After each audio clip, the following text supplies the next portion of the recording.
We are just about to get started, guys.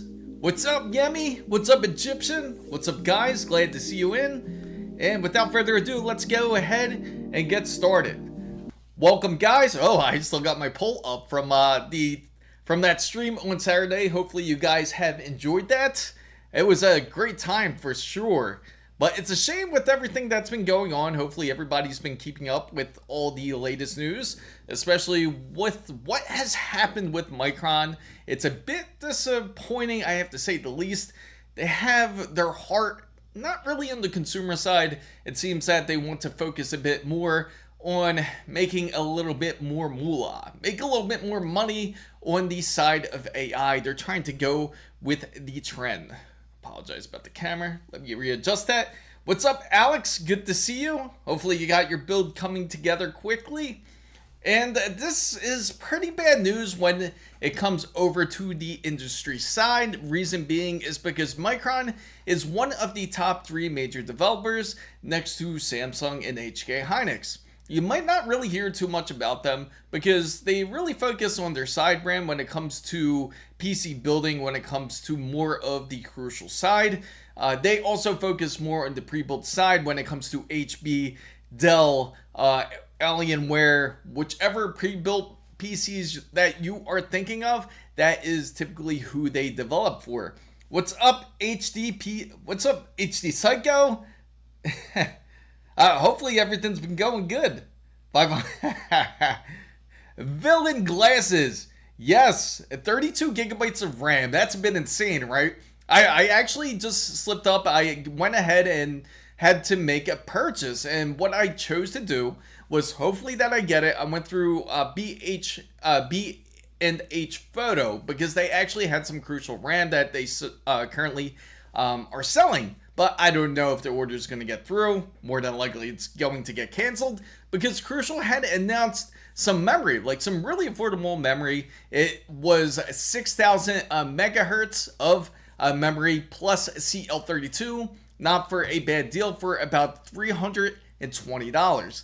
Now, of course, that's still pretty pricey compared to what it was back of September of 2025. But you can't really beat that deal today, especially for how much Corsair is charging when it comes to their RAM. I mean, if you check out their website, there is no way you could get anywhere near $300.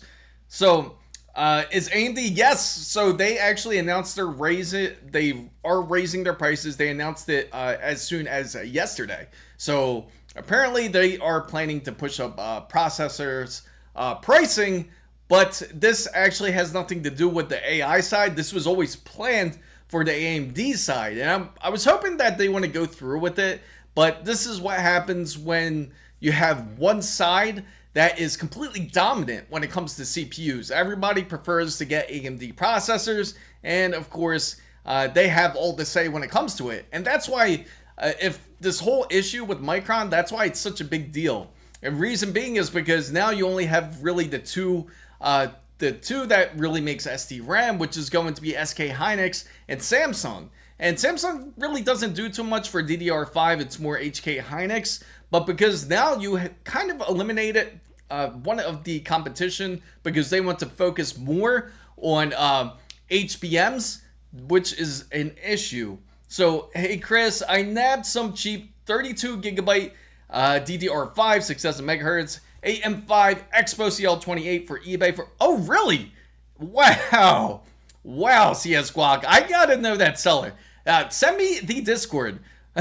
send me a Discord, please. I would love to know. Also, just to announce, you guys, just to let you know that there is commands. The commands are certainly back, so you can feel free to hit something like exclamation point Discord, and it will show our Discord. You can put exclamation lurk. You can put any type of those commands that should come up now. I have them fixed up, so that's all good to go. And you might see some random prompts. You won't see the spam from the bots as much either. So that's the good news for you guys out there. So what's up, James XTO? Thank you for joining in. I do appreciate it.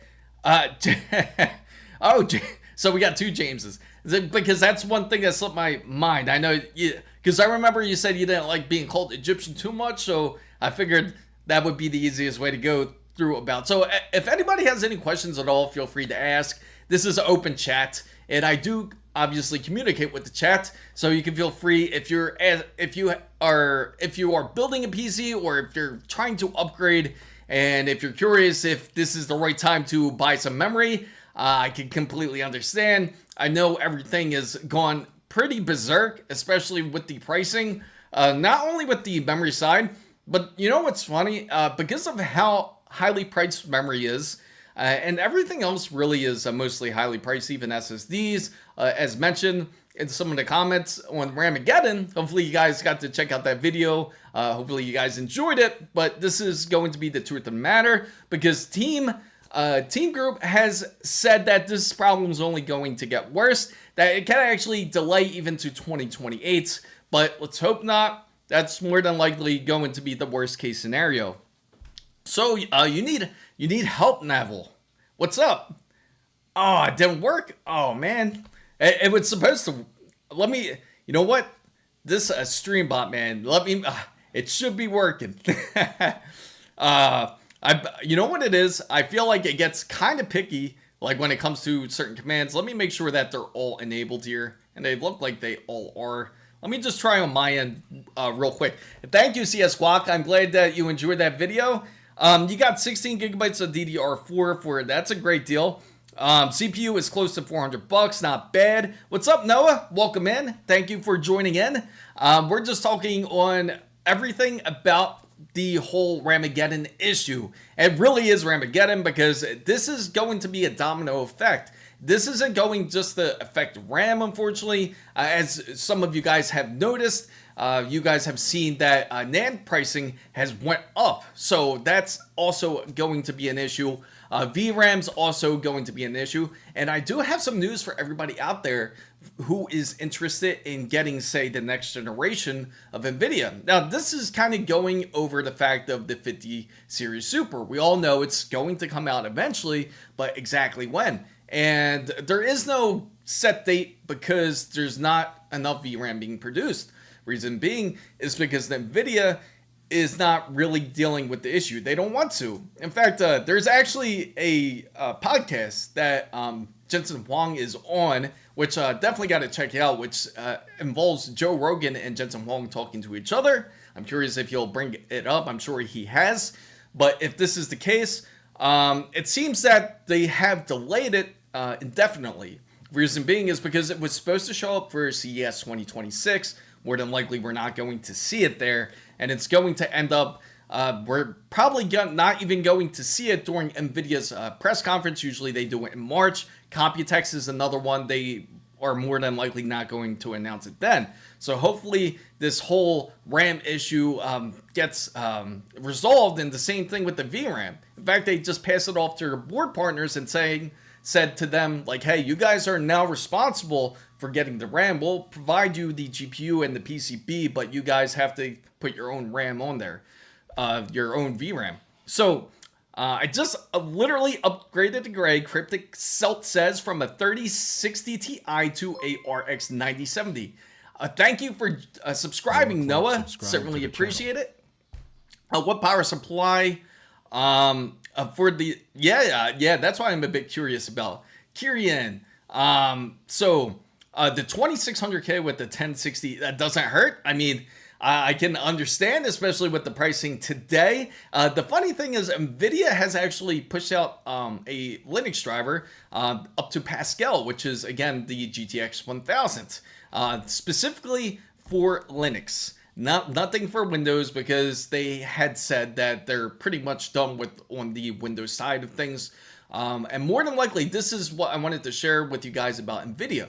Now, the rumor is, when it comes to their new 6000 series GPU, from what I've been hearing, is that more than likely they might even go into HBM. So if they're going to go into HBM instead of using like something like G7, that's going to be quite pricey. That put a little bit of fear in my heart, because I'm not going to want to spend even more than what we have to already on GPUs. Could you imagine if they decide to go an HBM route with GPUs? That would just be ridiculous.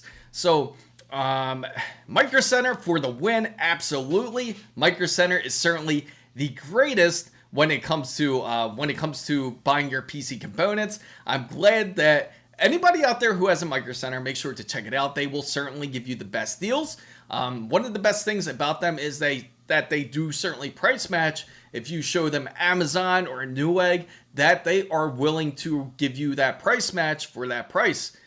So you traded your Ryzen 5 3400G for and paid only 10 euros or 10 pounds for or quid, as like you say it, Ryzen 5 3600X because of the trade. Not bad. So R. Chobi says, what do you think of the build of a 9950 X3D Silent Loop 3 door not paste? Awesome. So far sounds great. ROG X870i, that's an interesting one. 96. Wow. When did you buy this RAM? I just gotta know, Chobi. Western Digital SN8100, 4 terabytes. That sounds like a beast. RTX 5080 Lian Li A4H20 X4, so you got 4 of them, and the SF850. So I think it's an excellent build. I bet it's pretty quiet, especially because you have that Silent Loop 3, and those fans are great choices. It gets plenty of airflow, and I think you have a solid build. I definitely give it a thumbs up approval for sure. HD Psycho says, so I was getting the 7900 GRE and the Ryzen 5 7500F, and I'm getting the logo 32 gigabytes RAM for 100 USD for 56,000 megahertz CL40, 6,000 for, that's a great deal. A CL30 for 175 USD and 6400 megahertz CL40 for 120 USD. If you're able to get it for those prices, I would be all over that. Now, if you're trying to choose between them, it sounds like you're trying to pick between them. 6,000, now 56, throw that out the window because CL40, 5600, and you're putting it on a Ryzen system, forget that. I would go for the CL30, but you haven't specified for which type of, how fast your bus speed is. I'm assuming it's 6,000 megahertz. If it is, definitely go for that. You want to go for the lower latency if that's the case. But if you get something like, say, if it's 6,400 megahertz and it's at, say, CL32, that doesn't matter because you can always adjust the timing. So that can always be done. But going beyond the realm, I feel like anything over CL36 is going to be a bit more of a delay. But if you can get it for a better deal, why not just grab it, especially if you don't have it? So unless you're planning to do a build and you're trying to get by, then you can get like more of the later latency. Upgrading, only upgrade please if you need to. You don't want to spend the extra money if you don't have to, especially if you're able, because when you really think about it, if you build a PC and you say you're ready to just finish it just this past September, honestly, you don't really have to touch that RAM for maybe another 2-3 years, and hopefully by then everything has settled down. So only get RAM if it's absolutely necessary. If you need to upgrade, then get it. If you don't, then definitely don't force yourself, don't force your pockets, especially paying extra capital in order to try to get some RAM. But what definitely scares everybody out there, I gotta say for certain, into 2026, is that it's going to be a shortage of RAM. So everything that you see on shelves is probably going to be the last of it temporarily, because they don't have the foundries to back it up. Samsung is not interested in building more. Neither is HK Hynix. They're not interested. And now you also have Crucial, aka Micron, that is going to be involved with this whole HBM process. So hopefully this whole AI craze certainly does slow down. I would definitely refrain from using any AI if anybody is trying to use AI, just because any type of use of it, I know it's not going to completely stop it, to be real, but hopefully it slows it down some. So yeah, I love I'm running 10 until the day I die. That I'm telling you, that GTX 1000 series is a beast. It's literally like that. It's just like that GIF where you have all the people with swords just running in the battle. That's just like how the GTX 1000 is. What's up, Nut? Lord Vortex. I don't know if this is a good match, but I got a 7900 XTX and a Ryzen 7 7800 X3D. Awesome. That's a decent match. That's actually pretty good. Now, usually, I'm assuming you probably bought its new, the 7900 XTX. It has 24 gigabytes of VRAM, so you can take advantage of it. Definitely a great deal. What I'm curious about, though, is how AMD is going to reveal things for this upcoming CES. I'm really hoping that they do have a competitor against the RTX 5090, but again, we'll see, especially because of how this whole situation is looking when it comes to VRAM and when it comes to DRAM and when it comes to everything else, really, when it comes to the whole chipset market. So 850, that's definitely perfect when it comes to the 9070 XT, when it comes to the power supply. So Rizzo says, I picked up 64 gigabytes, 2 sticks of DDR4 3600 CL16 a year and a half ago for 100. You gotta love it, Rizzo. You definitely made bank out there with it. So the Ryzen 9 9950X or the 9950 X3D for rendering, which one is more reliable? Now, if you're trying to go for rendering and that is your sole focus, what's up? I think I said what's up to that already. But I would say if that is your main focus, you want to go for the 9950X. You want to get the 9950 X3D if you certainly do game on the side. Not saying the 9950X wouldn't do well when it comes to gaming. It certainly will. But if you are more production focused and you're more focused on rendering, then certainly go for the 9950X. That would certainly do a lot better. David, what's up? So, hey, Chris, I asked you about a week ago which GPU should I upgrade from the 4060 Ti, and you recommended the 5070 Ti, which, well, I decided to go with the 9070 XT. It was more budget friendly. Thanks. That's awesome. How do you like it? Did you install it already, David? I got to know. Let me know. Hassan got the X3D. Can you overlook the RAM speed? You can I think you mean overclock. You certainly could. DDR4 was more known for that. With DDR5, it isn't. You certainly could do it, but it doesn't give you as much options. It's almost not needed because now everything is going to be set to either Expo or it's going to be set in XMP3. So either way, take advantage of that instead of actually tweaking the timings unless you want to try to tweak it to get some lower latency. So Kirian says the 5600, 6000, and anything more than CL26 and CL36. So, what's up, Squeeze? Good to see you. I do. Well, I thank you for coming in, though. Hella, did you see the AMD price hike? Yes, that was expected, unfortunately. AMD was planning to do this. Stunner, what's up? So, Message for the World says 248 was 350 on. Yeah, that's the thing. 248 was only 358 for November 13th. Now 750. That sounds right. Unfortunately, you heard motherboard prices are going up. I haven't heard that, but I can certainly say as of now, they're definitely a lot lower than what they usually are.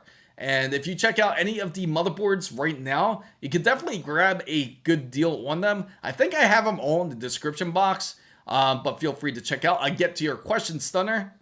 I'm just going through the chat right now just to answer all the questions here. When will AMD make the CPU for AM5 socket? More cash for. So you're curious more probably about the 9850 X3D, right? I'm sure everybody is. And the thing is, when it comes to the 9850 X3D, it's certainly going to have a bit more V-cache. Well, quite a bit. It's nearly double. And the thing when it comes to the clock speed, it's going to be a slight enhancement, about 400 megahertz. So you won't see like a large difference there when it comes to multitasking. But it certainly could take advantage when it comes to things like such as gaming, if the CCD is being used correctly. I think we spoke about like when it comes to say like Battlefield 6, some people were having problems with the X3D, and the main reason is because it's using the wrong CCD as CCD1, because CCD1 is using non-V cache. You want it to use the you just want to focus on just regular Vcache, which is on CCD 0, and if you're able to do so, then you can enable the full ability of your Ryzen processor, which is exactly that you want. Unfortunately, there was some issues with the anti-cheat, and it ends up using all your cores instead. So then it kind of selects what it wants to use. You could always manually select it. If you use something like Lasso is a great program to do so if you want to select it, and you can double check it even. Or if you don't use something like Lasso, you can even go into Task Manager, and you can even check what type of cores are being used on your CPU. So to answer your question, Stunner, so what are my PC specs? Now that depends on if it's on the streaming PC, something completely different, but I'm assuming you mean my gaming rig. My gaming rig is actually with a RTX 5090. I have 48 gigabytes of DDR5, 6400 megahertz of CL30. I also, it's funny how that's going to be a flex now compared to what it was before, because that, again, so as someone mentioned earlier, it was the cheapest component compared to the rest of the build. But anyway, it also has the AMD Ryzen, the AMD Ryzen 9800X3D, uses the Radeon 3 as the CPU cooler, and it also uses the Asus X870E Hero inside of a Corsair 5000X case. Power supply is MSI's a 1000 watt power supply. I haven't thought about upgrading to 1200 because I saw a great deal on it, but definitely not needed though as of now. Has a Gigabyte Gen 5 SSD in it, but those are the specs for the gaming rig. Let me know if I missed anything. New wood motherboards from Gigabyte. Yes. Yes, you saw that. That's funny that you brought it up, because that brings up the whole question when it comes to Project Wood here. So no, sorry, Shawshank. I'm trying to respond to everybody too, bro.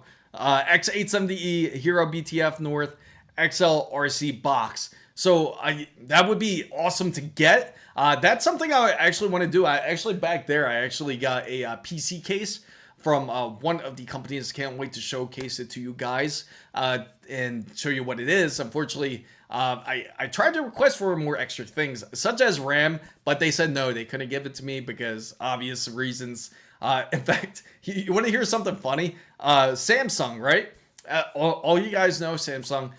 Their fabs, they have different fabs for everything, right? As you know, Samsung has a fab for their displays. They also have a fab for their memories, and they also have a fab for their phones. So they needed to build their new phone, and I'm sure you guys heard about the new Samsung Trifold, their new phone that is going to be released.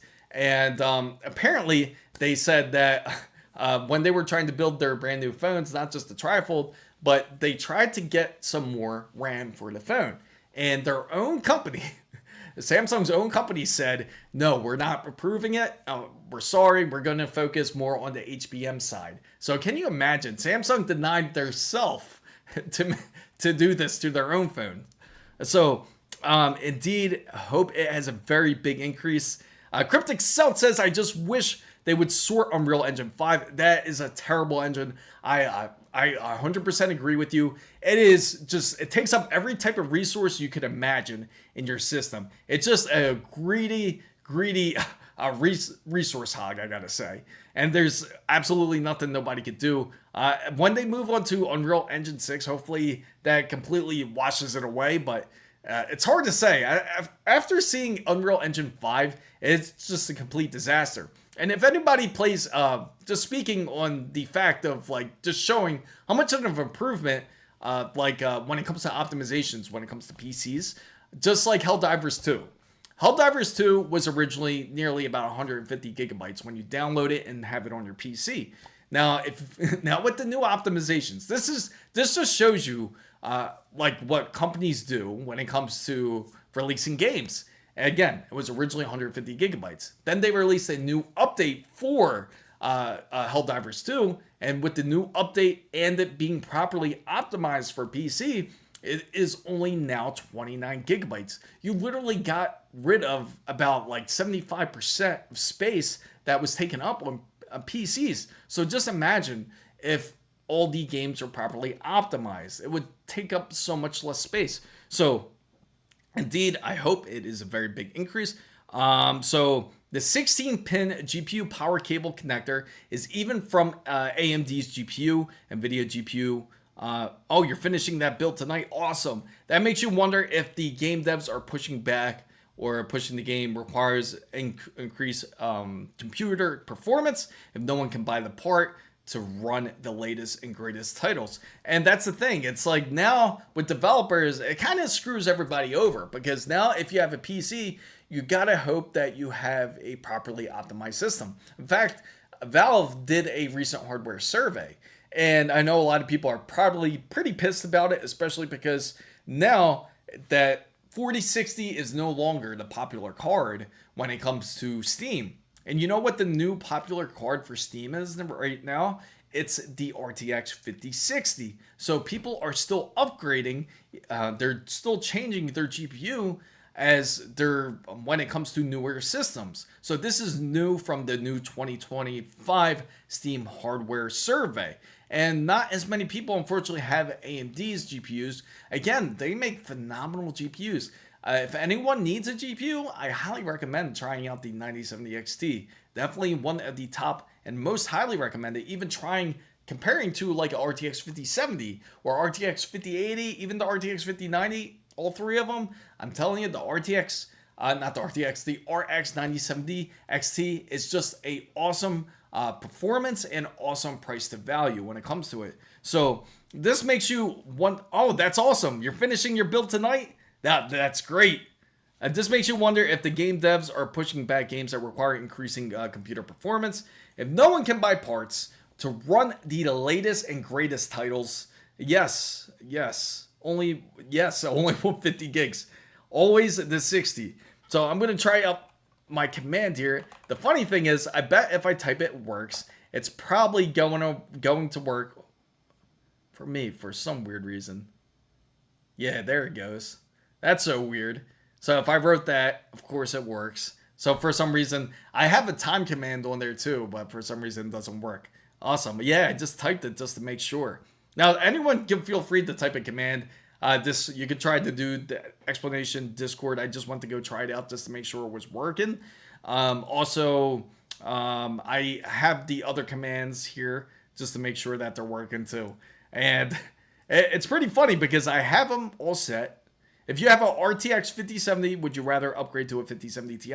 I would highly recommend upgrading because 16 gigabytes is now going to be like the minimum requirement when it comes to gaming, especially if you're going to game on something like a HDMI and then like a 1440p monitor, and you want to get the maximum resolution, you want to get the maximum FPS, because now it seems that most people have a 240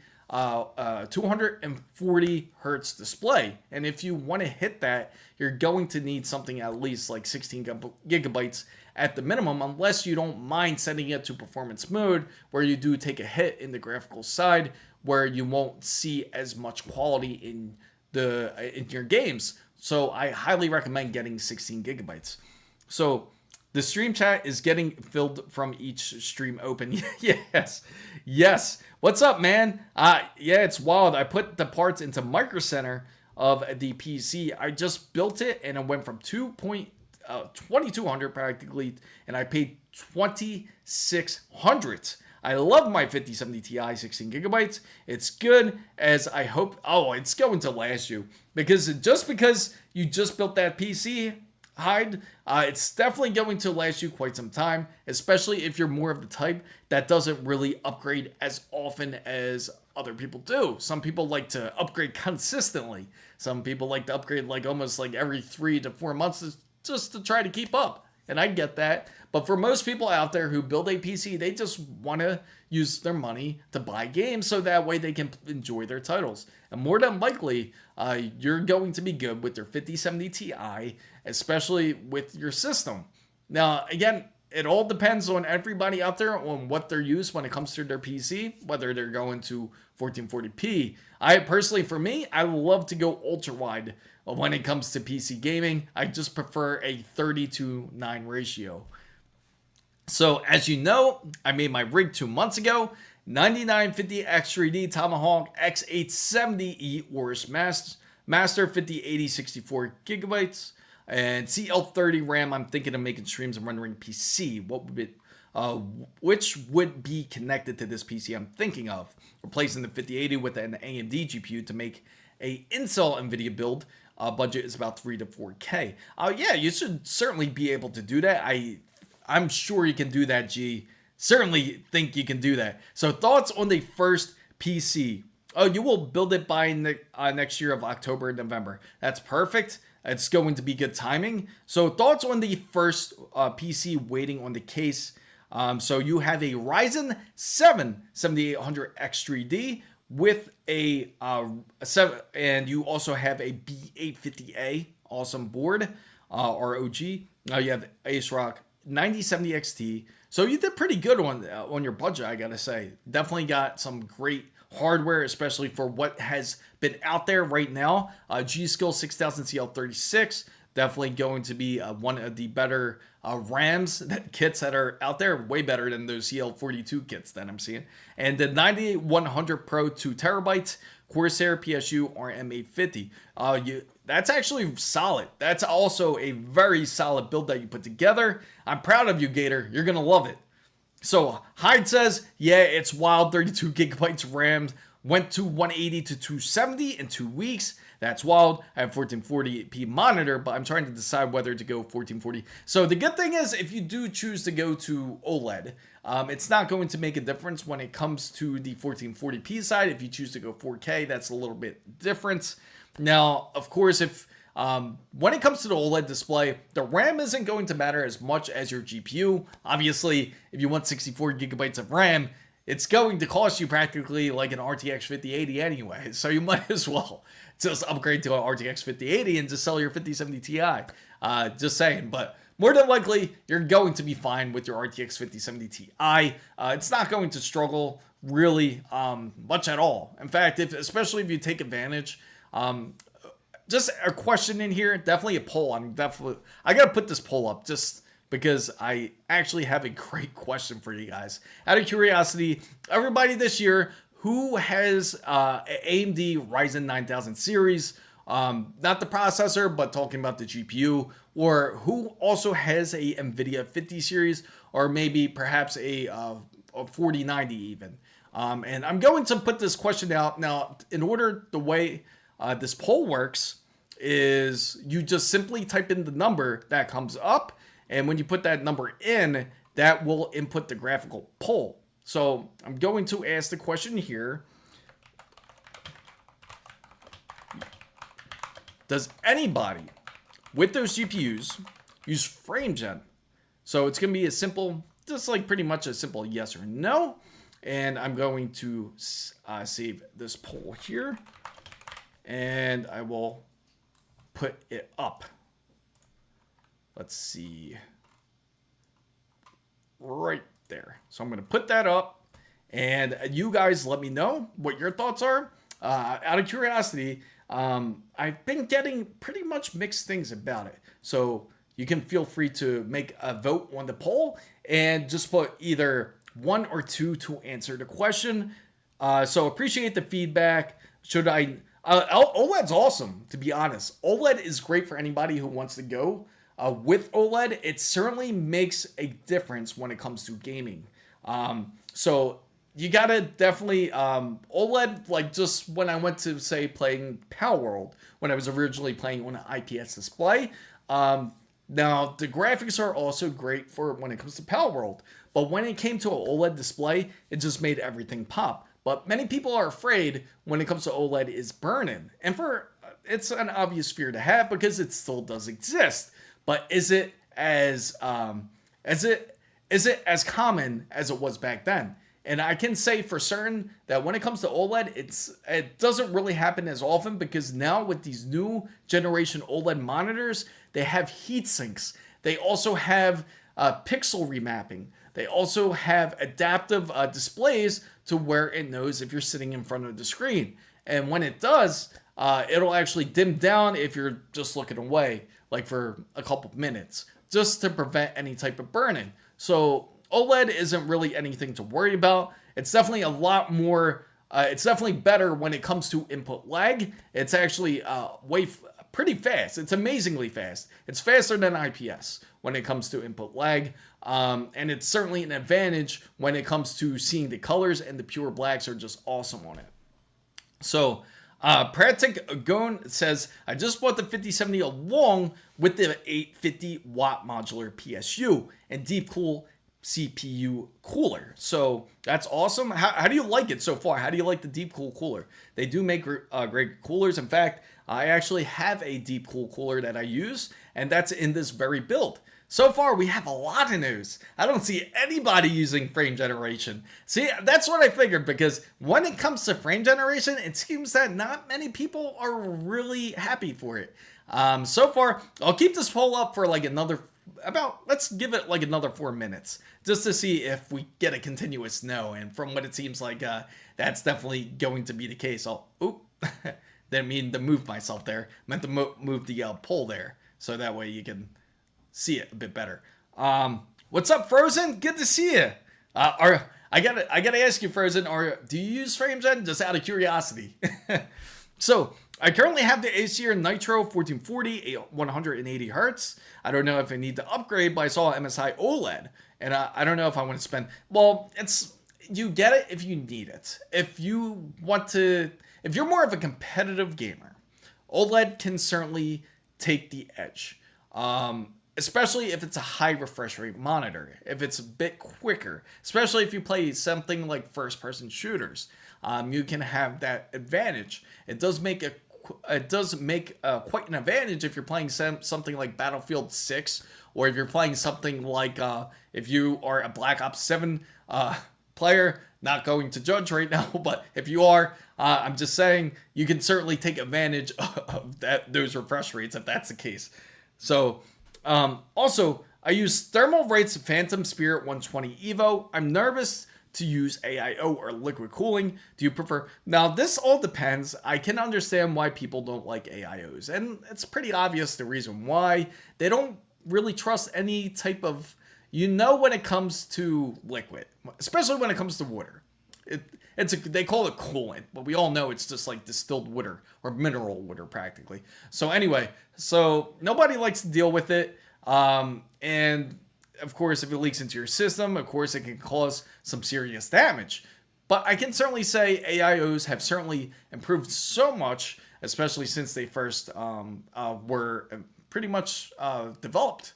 And I can say if you're more of a person that is very cautious, then I can understand going the full air route. If you go the full air route, I did come out with quite a list of different ones I do recommend, depending on your budget. Now, one of the top ones I certainly do recommend when it comes to it is the D15G2, which is their new one, which is Noctua's new one, which is dead silent, and you can get it for your CPU to keep it nice and cool. They even put them on like Threadrippers, just to give you an idea how well that air cooler works. So, but if you choose air, I would go that route. But if you want to go AIO, you want to try it out, you certainly can. If you go AIO, I do have some suggestions in my video. Definitely check it out. It's actually right before the Rampocalypse video, just to let you know. I mean, not Rampocalypse, Ramageddon. Sorry. So, yeah, I figured. So no one. So this poll will go down in about a minute. First day mate, all white build. I hope I enjoy. You're going to love it. I bet you will. Cubics.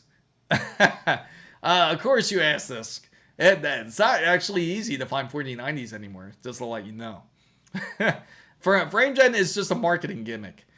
Exactly. So I gotta know, what does everybody think of frame generation? Like, how do you feel about it? Has anyone just was curious and was like, let me see what the hype's about. Let me turn on frame generation. Let me see exactly how it performs. I want to see how much more frames can I get out of the game? Has anyone actually used it and said, yeah, this ain't it?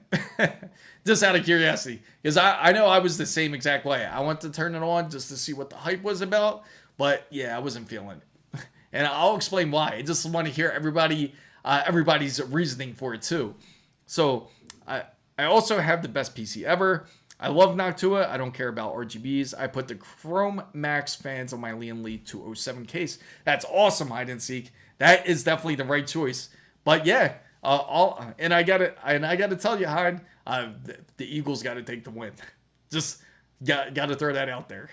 So I have a Ryzen 9 9950X 3D and a GTX 480. Yes, that's what. My mind just got thrown off there. You got a 9950X 3D and a GTX 480. How did that happen? Excuse me. How did that happen? What's up? What's up, Happy Bell? Morning. Yeah. Good morning, guys. Yeah, Singapore. That's one of the places I gotta go. It's funny because if anybody was tuned in onto the channel before, we took a trip. We went out to Taiwan to show you everything that they produce out there. Especially if you're into PC building, it's like the best place to go for sure. But I would love to check out Singapore too, man.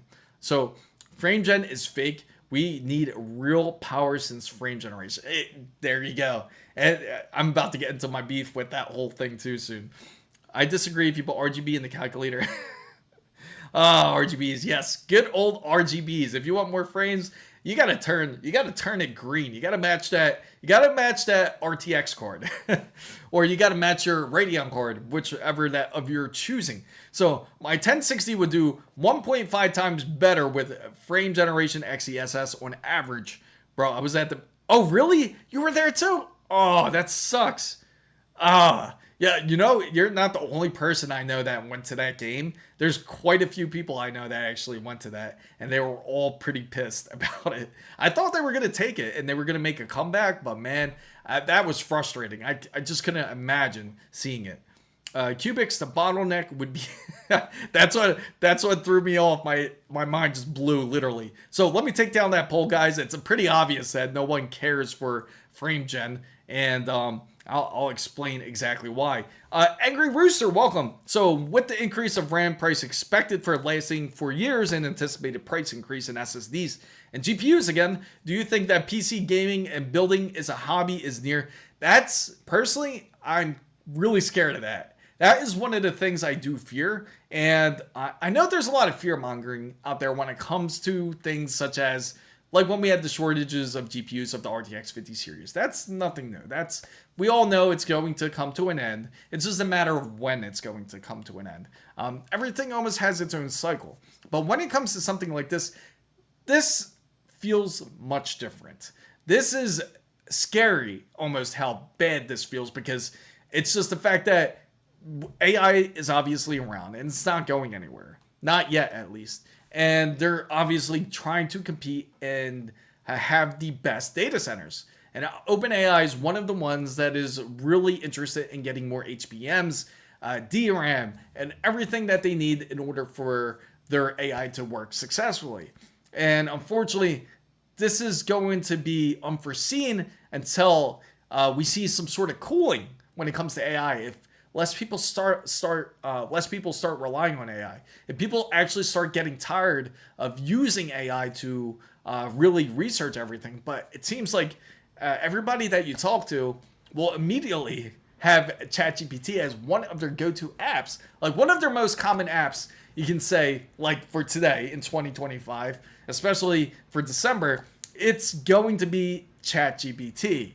Or it's going to be Google Gemini. It's going to be some sort of AI software somebody is using. You can already see that there's fatigue when it comes to video creation, when it comes to AI. You can see that. You're seeing less and less of it. People are just not interested in it because you can't differentiate reality between what is fake and what is real. And that's a large problem. And people are getting less interested. They prefer real, raw human emotion, and that only people can do that. And it's also obvious when it comes to writing, when someone's talking to you and you see this long hyphen, and you know that's not a person writing that. You know that it came from AI. Or you have those quick, like those weird quick comments that you know that isn't natural for a person to do. So we just gotta hope this whole AI craze kind of cools off and it acts just like everything else that has happened with us in the past, such as 3D glasses. I was hoping it would be just like that. They threw this all over us, but of course it failed. It's just not as popular. But AI, I feel like it's one of those things where it is going to be popular and they're trying to hang on it for dear life. But eventually, I think it's going to pretty much phase out eventually. And if you see it more, it's going to be more for professional usage, I would think. So, Vic B13 says, I have 5070 Ti and 9800 X3D coming in. Question is, I have the 4K 240 Hertz OLED monitor. Should I have gone with 1440? No, you're good. I'll tell you that right now. You're going to be good, Vic. I wouldn't worry about it. That's actually going to be very decent to work with. I also tried to get 4 gigabytes of RAM, but so expensive. Imagine, you're just effing around. You gotta be. So I don't do colors. That's why I got the PNY 5070 Ti. Oh, you got the PNY card. How is that going, by the way? Just out of curiosity, because it's been a quit of a. Sometimes it's been sort of controversial. Sometimes it's not. But I would love to hear your side of the coin on how it's been working out for you. So Havy says, running a AM4 rig. Let me just throw this down here, guys, real quick for you. Because apparently my auto timer isn't working. So anybody can feel free to join this Discord. So running my AM4 rig, since pricing is going up, I should upgrade since pricing is going up. CPU Ryzen 7 5800X with a RTX 3080. I see. So you're using some aging hardware and you want to upgrade. That's a bit tricky. You're like right in that between stage, because like anything considered like from the RTX 20 series and 30 series is pretty much close to being outdated, as if NVIDIA decides to move forward with their super cards. But again, that's due time. I would highly suggest, if you do plan on upgrading, this is for everybody out there who does plan on building a PC. If you do, make sure to upgrade this year, because they've already said it. AMD has said this. NVIDIA hasn't officially said anything, but AMD, and there's quite a few other companies that has said that 2026 is going to be a very painful year for anybody trying to do anything like building a PC or upgrading, because again, they're going to be a lot shorter when it comes to PC hardware. So if you do need to upgrade, this would be the time to do it. This year would be the time to do it. If it's okay to get a Christmas gift for yourself, guys. So every Zach. So yeah, guys, we just raid the. I like that idea. It does. You know what's the right move? You just find out like when the deliveries are from when it comes to RAM. So should I buy a PC or just wait? Notorious, I gotta say, what is your PC looking like now? Or are you new to PCs? Are you new to PC gaming? If you are, and you want to get involved in it and you want to do things like gaming and streaming, I would say it would be a great time to get into it now before it gets even worse. CyberPower PC is one of the companies out there, and I'm telling you, like they're gonna come out with a statement. Just mark my words here. HP's gonna come out with a statement. Dell's gonna come out with a statement. All these usual suspects that make PCs and pre-built PCs, they're going to tell you. CyberPower, in fact, might even have a second statement, because they're all users of Micron when it comes to RAM. And if that's the case, they're not going to be able to have a cheap source to purchase RAM from.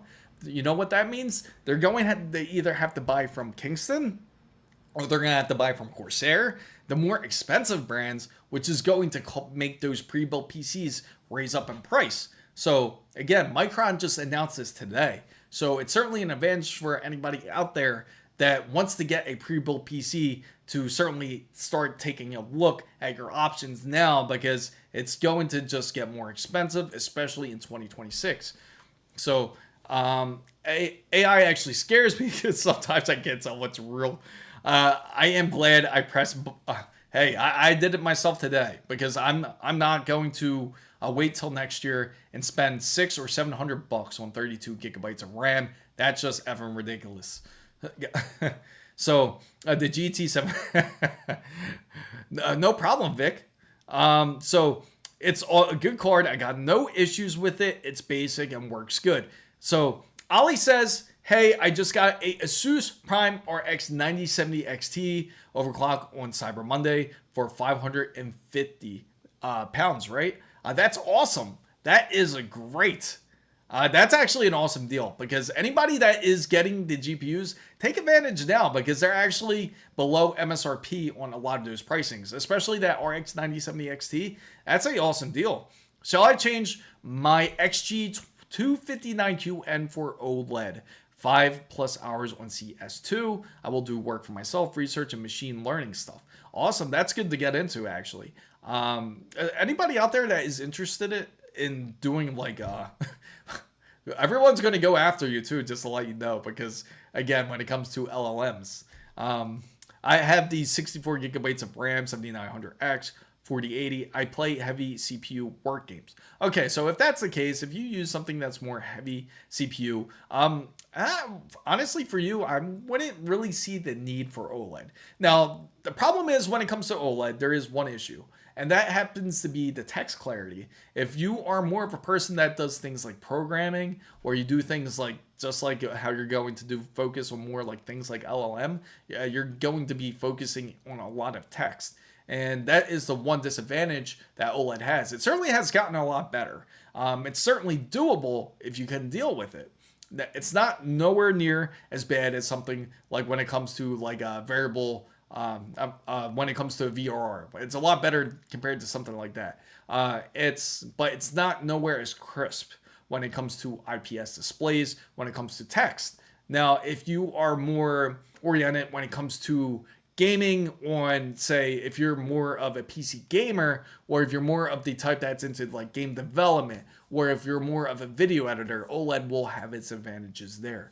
So, Ali says, I have a, Hyde. You said, yeah, JSense just put out a video for AMD and NVIDIA GPUs. He was pissed. Yeah, I almost had spent guilt upgrading my PC, but I just been working over. Hey, you know, you're not the only one. Everybody here has to work overtime to build a PC. At this point, I really get the idea why Jensen has said what he said at CES 2025 earlier. If you guys were tuned in on that keynote when he did announce the whole 50 series, he said everyone's going to have $10,000 PCs. He's not kidding, because if you look at your PC and you built it earlier in the year, that PC is probably going to be running pretty close to $10,000 now, especially with the pricing of RAM, the GPUs, and everything else that is going to go up, especially in 2026. So, GTX 1050 Ti I have now.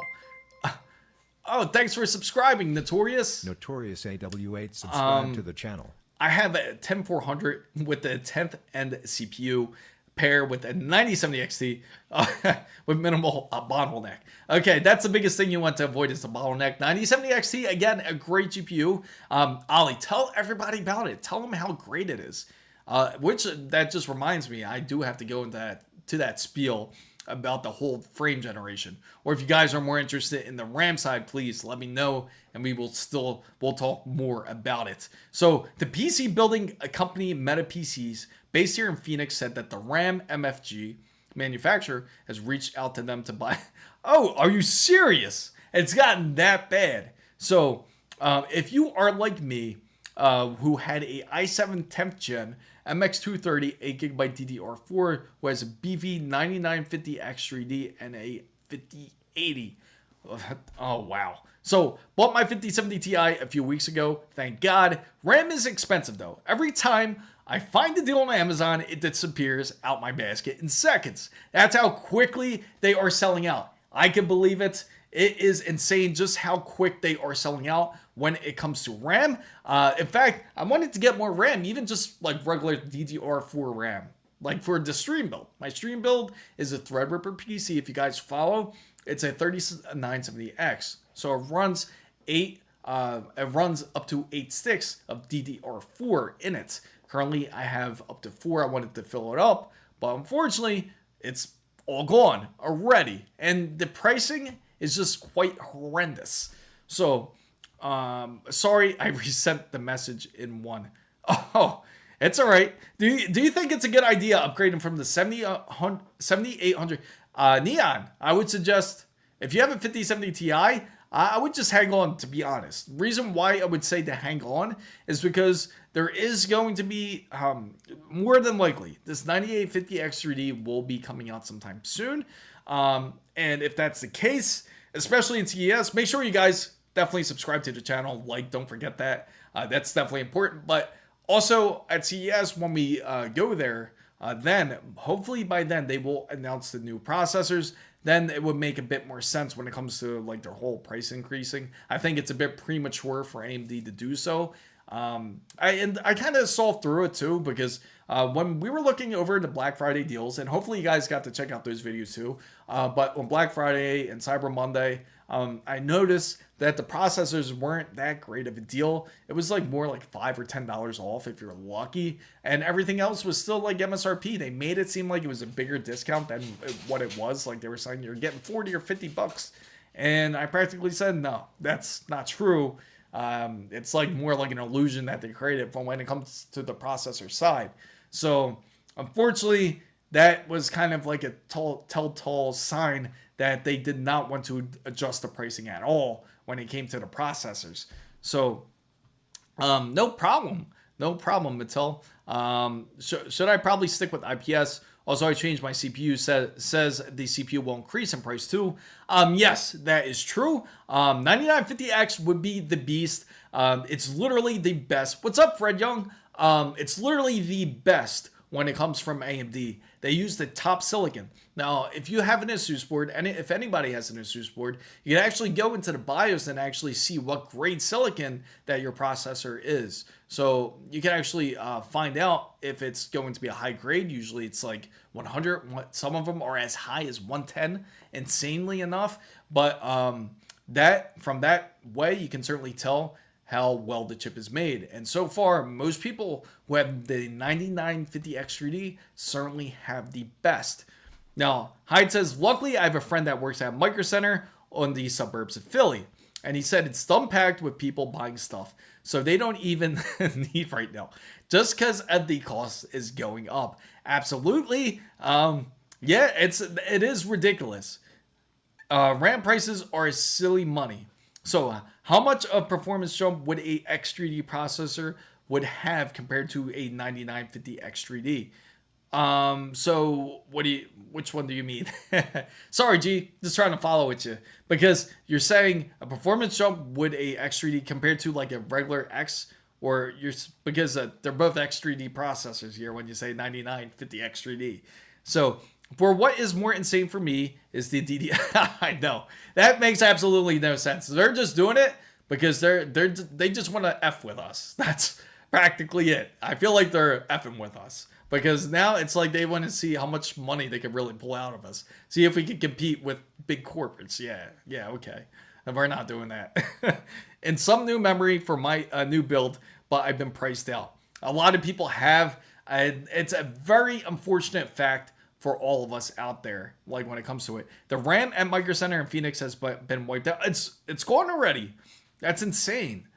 Oh, the upcoming X3D. Oh, so you're wondering what the difference is. The main difference between the two, if you're talking about the 9950 X3D and the version 2 when they release the 9950 X3D, is going to be the V-Cache. So if you're talking about like workloads, it's not going to be different. When it comes to more like when it comes to the gaming side, you can get an advantage because if they're going to have, instead of just one CCD, they'll actually have them double stacked, practically meaning that both will be V-Cache, which would have an advantage in gaming, but there will be a disadvantage when it comes to different things, like when it comes to multitasking, because you wouldn't really need the V-Cache as much then. So in a way, you can argue they're going to be three almost completely different chipsets when you compare the 9950X, 9950 X3D, and then the 9950 X3D version 2 in relevance when it comes to gaming and when it comes to actual work. So for the actual work, you want to get the original 9950X. When it comes to the 9950 X3D, that's going to be good for those who want to focus a bit more on gaming and some productivity. And the 9950 X3D version 2 would be more, I would say that would be great for those who are into like 3D rendering and also gaming more than productivity, if that makes sense. So my current 7900X was able to have a negative 23 curve optimizer stable at 5300 megahertz. All cores with 90 degrees Celsius. That's awesome, actually. That's a very decent processor. One of the guys here, Tony, I don't know if he's here watching with us, but Tony here, he actually he has like a miracle chip. I don't know how he did it, but he got negative 49, and he asked if he should tweak it even more. I'm like, no, leave it. If it's stable, that's perfect. But negative 23 is definitely a decent number to have. So a Micro Center PC builder just gave me a 2500 PC build. So I had I had to laugh with you there. I had to laugh with you there, bro. Especially when they said it's 6600. But don't worry, it made for 64 gigabytes. Oh my gosh. Right when I saw the RX 6600, I had to laugh there. They're just, at that point, they're just desperately trying to get rid of it. Even when we had, let me just quickly tell everybody about the RX 6600 and the story behind it. Plus the story behind like the 4050s or the 5050s, because they were the only ones that were left at Micro Center when all the GPUs, when we had that whole GPU issue, when all the 50 series is gone and all the high-end 40 series is gone, that's all they had left was those cards. So it's pretty obvious that they want to sell those cards. So I got a 32 gigabyte AM4 3600 Corsair Vengeance for 159 Australian dollars. That's not too, wait, AM4 3600? That seems a bit expensive, to be honest. It should be, technically it should be cheaper, but it's not the worst deal. What's the latency on it? I'm assuming it's CL16, I would think, at least CL16. So I'll be buying as many Facebook offices PCs for, it's funny. There's no longer jewelry dealers. It's all going to be RAM dealers now. If you open up a RAM shop, you're going to have, it's going to look just like in any other city. It's going to have bars on it. Like you have to hit the button to open up the door for people to come in to purchase RAM. It's going to get to that point. Now it's really ridiculous when it comes to purchasing RAM. So 16 gigabytes DDR4. So it was 200 USD. Checked out this Sunday. That's negative. That's what I said. I said that's amazing. He showed it to me, so he's definitely not lying. He definitely did it. So I only got to the RAM and what is the GPU was in there, and it was funnier. Yeah, I bet. I would if they told me that too. I would have hoped that they didn't have it built already, because by then they would have just wasted their time building that PC. I use Cryonaut Extreme Apace, by the way. Would anything else improve? No, that's perfect. You don't really have to do too much when it comes to thermal paste. Some people actually even prefer like the thermal pads, like the new aged ones. But to me, I'm still a bit sketched out. I got to do some like thermal tests to really know. But I know exactly the paste that you used. I actually just bought like a big thing of it too, because originally I had some Arctic Silver 5. Arctic Silver 5. I had Arctic Silver. And unfortunately, that tube ended up like drying up because I had it for years. But then it's like that last little bit I had ended up drying up. So I actually got some Cryonaut. So it's actually definitely a great thermal paste out there. But you don't really have to do anything additional. The only thing you can really do if you want to cool off your CPU more is find out the more efficient way of cooling off your PC. So maybe if you have you can optimize your fans through your settings, through your BIOS, or you can figure out like which is the best airflow for your PC. Now, if anyone wants to do that kind of test, you want to check out the airflow, really simple to do. All you have to do is get some like some incense sticks, burn them, and then see how the airflow is going through your system. And that's pretty much it. And then if you want to adjust it to figure out better airflow, you can certainly do that. But also, you always want to have like a higher ratio of intake than exhaust. So, for example, you want a 3-2, or say like a 4-2 or a 4-3, something like that. Then you can certainly get more airflow that direction.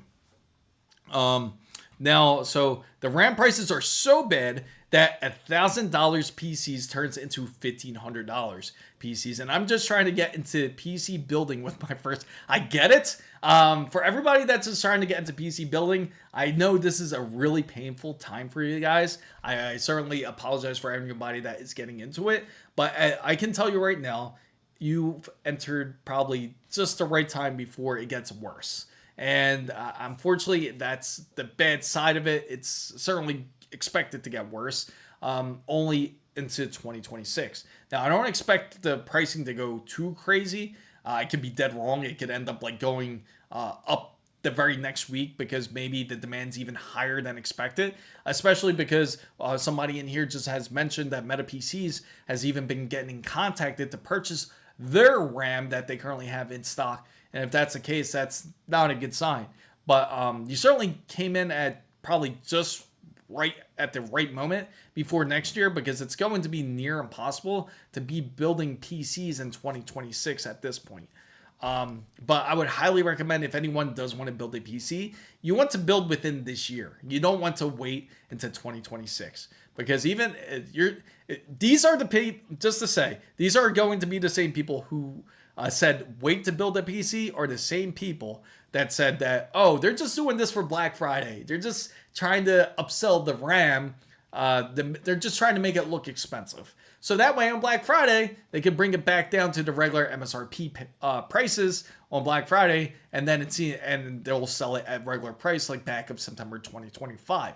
But guess what happened? It went up. It went up another $200 on Black Friday.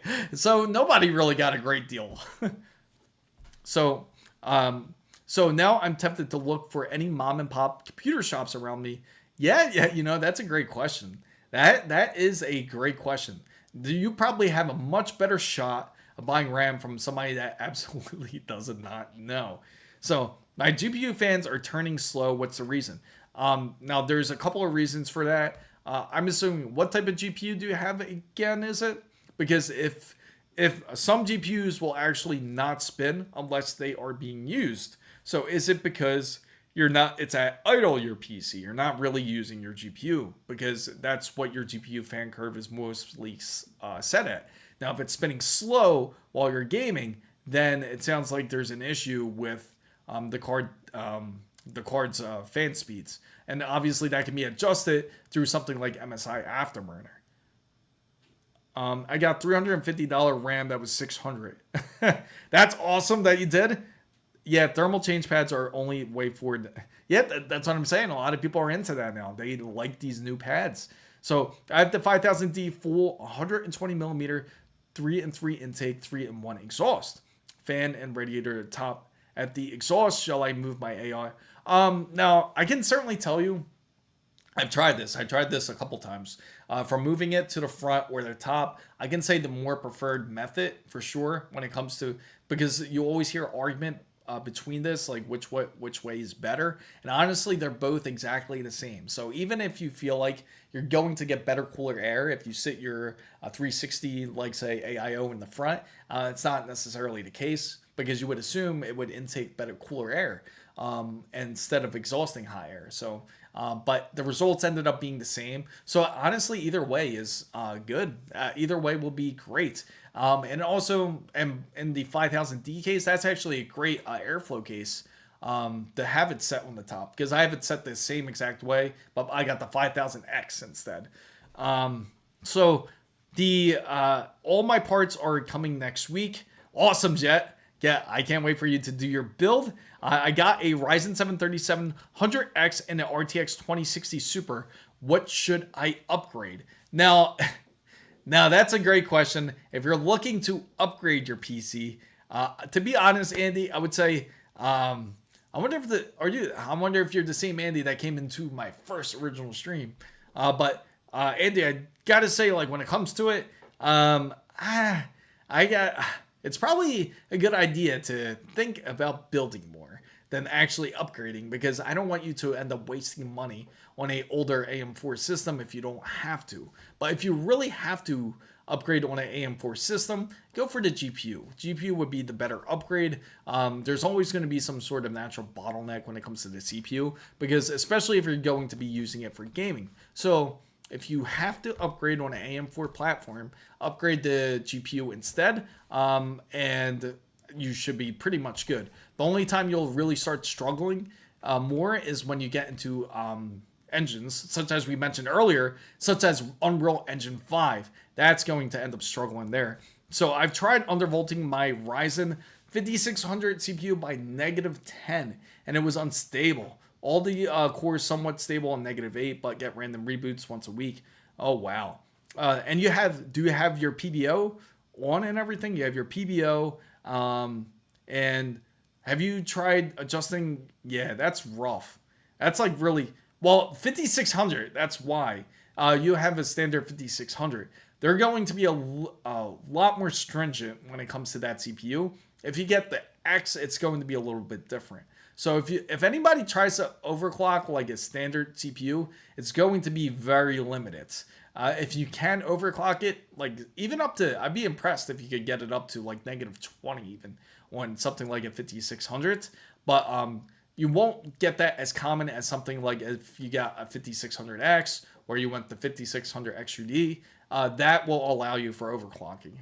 So do I need to have the same fans on my AIO throughout my whole case? Not necessarily. As long as if you get... What you want to look for when it comes to fans, when it comes to an AIO, is you want to make sure that you have better static pressure. So when you look at the fans, more than likely they probably have their own fans that come with it. You're going to look at the static pressure. The higher the number, the better the airflow is throughout that AIO. So that's what you want to look for. When it comes to a case fan, you want to look for a better CFM, which is going to be better airflow throughout the case. So again, they don't have to exactly match. You could get the same brands if you want to fit more with your case. You want it to look a bit more natural and better that way. You certainly can. But those are the two most important factors when it comes to building a PC. So I doubt that the memory is being sold at these exorbitant prices was manufactured after prices went up a few weeks ago. I am Jacobs. You would certainly be surprised. There are people out there that will be buying this memory. Even though it's as much as an RTX 5080, you certainly have people that are going to go out there and purchase 64 gigabytes of RAM. It's funny because I was actually talking to one of my buddies. He hasn't built PCs in a while, and the last time he built was back on the Z690 on an Intel 12900K, and he wasn't even sure how much memory he really had. He even was referring memory back of like, oh yeah, like how much is it? Like 4 gigabytes. I'm like, 4 gigabytes isn't really around like that anymore. 8 gigabytes is a bit more common. So he went to go check to see what he had because he was like, oh yeah, what at Best Buy? I went to, I got to see how much memory I had. And he's like, oh yeah, I remember now. So he went to go look at it. It was back in 2020, I think 3, I can say. And it was 64 gigabytes of RAM he actually had. Of Corsair's Dominant. He had the Dominators, the all white ones. They're gorgeous looking. And he said that he ended up paying only $261. So I said, go ahead, click on the link. Tell me how much it is now. So he clicks it, and it's $961. So just... can you imagine that much of a difference? You literally bought some RAM that just 3 years ago, instead of degrading like it's supposed to, naturally all hardware degrades pretty quickly to the point where you'd be lucky to get like a few dollars to your next upgrade. But now it actually went up in value, which is odd. Same thing with GPUs. Another thing that has went up in value, which was odd when the whole 50 series issue came out. So feels like the pandemic when people were panic buying toilet paper. These mega corporations are buying RAM for data centers and leaving us with supply shortage. Yes, that is part of it. And you also have these factories such as Samsung and HK Hynix, which are not focused on making DRAM anymore. Instead, they want to focus on HBMs. And HBM is a much better form of RAM. It's a much more advanced, it's much more quicker, so that way it can work for their whole AI centers. So they're not, again, that's their main focus, and that kind of leaves us up, hanging up and dry. I wouldn't be surprised if this is going to be the same case like when it comes across a lot of corporations out there, because they're also going to suffer as much as we do, even though that they have different servers and they don't really use like consumer RAM like we do.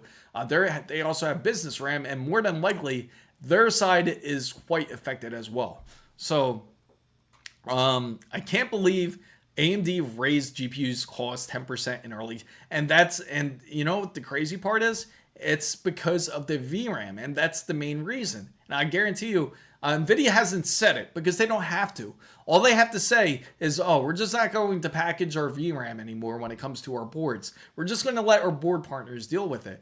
And that's like saying, like, well, we didn't raise the prices. It was MSI. It was Asus. It was Gigabyte. It was their fault. They raised the prices. Technically, they didn't. They just have to install the VRAM that has to be on there. You can't have a GPU without VRAM. So you have to have VRAM. And plus, it's going to cost them now to install the VRAM, which is going to take a bit longer of a process to do, and also be able to retail it and try to attempt to retail it for the same exact price. So top exhaust, front intake, bottom intake. Yes. How like today's GPUs designed to AIUs. Agreed. Prime Gamer, what's up? What's up, Lee? Glad to see you here. So Andy should consider a new used PC. Avoid the RAM tax.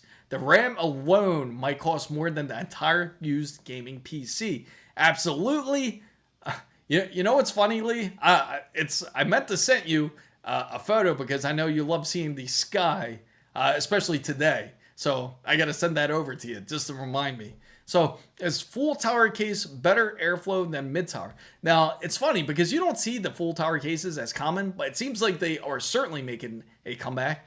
And not necessarily, because when it comes to a full tower, you have to make sure that you have efficient airflow. So instead of like using a mid case tower, most of them will fit up to say 3 fans. With a full tower, you can fit up to 4 to 5 fans.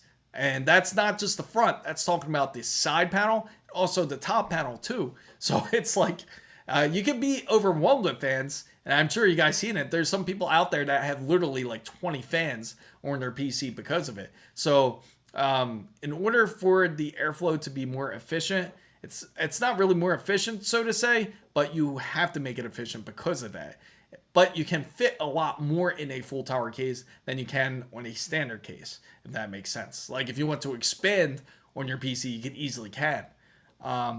So Jacob, I saw a guy buy 32 for 560. And you know what's wild? He was probably waiting in line with this guy, and he was determined. He knew that he wanted to get that RAM. So I'm tempted to trade my RX 9060 XT 16 gigabytes, RTX 5060 Ti. The drivers have been really disappointing when playing Battlefields.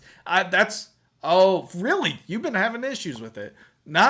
It's funny because not a lot of people have been really having issues with the 9060 XT. But I can say I know if you get the RX 9070 XT, that's certainly the better card to go with. But I do know though, Battlefield has been a bit picky when it comes to AMD, not just on the GPU side, but also on the processor side. So that's just a Battlefield issue, something that they certainly need to fix on their end, and it's not necessarily AMD. Because if you play any other type of titles, more than likely, you're probably not going to face the same issues that you're having as you are with Battlefield 6. So hey, you check out this build if it's good? Feel free to send it to me. Feel free to join the Discord. Here it is. I got to really fix this command. Hopefully this works for everybody out there, because for some reason my timer on StreamBot isn't working properly for some weird reason, which I definitely want to check out here. Let me see. Check it out. Apologize for the quick inconvenience. Just double checking my... Yes, it says that they're all on. Okay, hopefully it works now. I'm going to try it now. I'm going to test it just to see if it works. So here we go. Running the test here. Let's see. I'll mess with it later. So it's working. Yeah, the Discord. Yeah, I know that one is, but my timer isn't. Oh, did I? I'm sorry, Jet. You said my air and CPU cooler was 6617 because I asked if I could see different fans. I didn't mean to, Jet. Apologize. Like I said, I got a whole chat too. So you said that you have 60. That's good. That's decent. So no reason why I skipped you, Jet. Unfortunately, you're not the only one in here. So is it good for a 9070 XT for a Ryzen 7 7800X 3D? It's perfectly fine. So I built and sold many PCs as a part-time hustle. So the best price and performance build will always be the X99 Xeon chips. Thanks for subscribing. Subscribe to the channel. Quad channel 14 cores, $30, pushes any GPUs to its limits. So yeah, I mean, like, certainly now, it's definitely gonna be a lot harder for everybody out there that is going to expect to really turn a profit when it comes to PC building, because not a lot of people are going to be wanting to pay extra pricing. So that's especially when we see the premiums for 2026. It's going to be quite the difference, especially from what we are facing this year. And all because, again, we don't have Micron anymore. They actually just recently released some DRAM that was actually going to be a very good deal. In fact, it was going to be a deal where it had 6400 megahertz with CL32, where it was going to be priced decently around $270 to $280. Which is a fair price, especially if you're trying to get some RAM, especially if you need it for a PC build. But unfortunately now, if you go onto places like Corsair, or if you go to G-Skill, if you go to any website, they're also going to have issues. So, thank you for the quick insights. And yeah, hopefully Battlefield fixes their driver problem, because I'm really enjoying. Yeah, I mean, it's a great game. Hopefully everybody out there is certainly enjoying Battlefield 6. It's certainly a great time. Definitely a poll I have to throw out there for everybody is if you're enjoying Battlefield 6, or has anybody enjoyed Arc Raiders. Hopefully you enjoyed that stream when we were doing it on the past Saturday. And I've been hearing a lot of great things about Ready or Not. I definitely got to take a look into that, because I've heard some great things about it. So let me try that there. Oh, that works. That's weird. So, thank you for subscribing. Subscribe to the channel. Acronin. Okay, so that works. So it's the funny thing is the timed actions aren't working, but thank you, Waffle Skater. Waffle Skater is now following. I can say thank you for following on Twitch as well. I do appreciate it.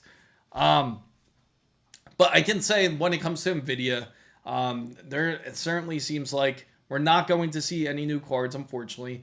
Just because AMD decided to raise their prices up to 10% doesn't mean that NVIDIA doesn't plan to do the same thing. They just don't have to say it, because again, they're just going to throw it more onto their brand partners more than anything.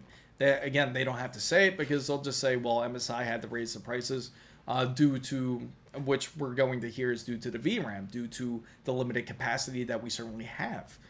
So, what kind of piece do you have? So what's your question, Jet Samson? That's not clear. What kind of piece do you have? So, or do you mean PC? So, NVIDIA is not the only one that's also going to end up going up in pricing. SSDs are unfortunately going to take a hit. We already thought that NAND flash was bad. Now, it's going to be even worse when it's coming up. Okay, so on the type of PCs that I have on the streaming build, I gotcha. I kind of figured that. So the PC that I have right now on the streaming build is a Threadripper 3970X with a RTX 5080, 64 gigabytes of DDR4 3600 CL16 with a deep cool Castle EX360 cooler. So again, it was way ahead of its time. TRX 40, on the stream build. On the game build, it's a RTX 5090 with up to 48 gigabytes of DDR5 RAM. Also has a gigabyte Gen 5 SSD with and it does have the Asus X870 Hero motherboard. That is a 5000X case with the Asus Radeon 3 cooler. So I'm a pan. Oh, oh, this guy. So what's the purpose of that? Banned. There you go. Pretty easy. So, so speaking of which, those are everything that is in with those two builds. So, so either one, again, if you're planning to do something like a Threadripper build, that is much better for something like if you are planning to do production use. I don't recommend it for anybody that is trying to game on it. It's way too many cores for that. So yes, they're expensive. And originally I built this. This is an older build, so when I first built it, it was only like I actually ended up picking it up for like a decent deal, and it was at Micro Center. This was when I first built this PC. It was in 2020. So has anyone experienced unusually high temps on DDR7? Not necessarily. Yeah. Yeah, exactly. No, I honestly I haven't had any issues when it comes to DDR7. GDDR7, right? That's what I'm assuming, that if you're having issues. But if you're talking, you know what's funny? Samsung does have a new DDR6 that they are coming out with, and I'm curious to see how that's going to be. If that's going to change anything, more than likely it's not. So when it comes to CES 2026, I'm hoping to hear good news. I don't want to fly out to Vegas and hear some really negative news for everybody to hear. And hopefully everybody here does tune in for it, because it's definitely going to be good. And we're going to AMD's booth, not booth, but their meeting room on January 5th at 6:30 Western time. So it's going to be around 3:30 Eastern time. So how do you... I actually installed it recently.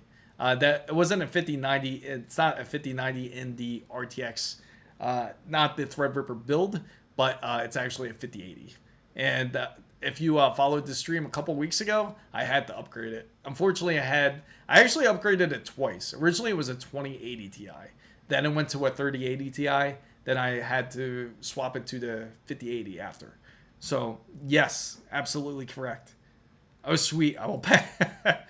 Oh, I bet you would. So do you review videos if you, yes, do you, yes, I do review videos.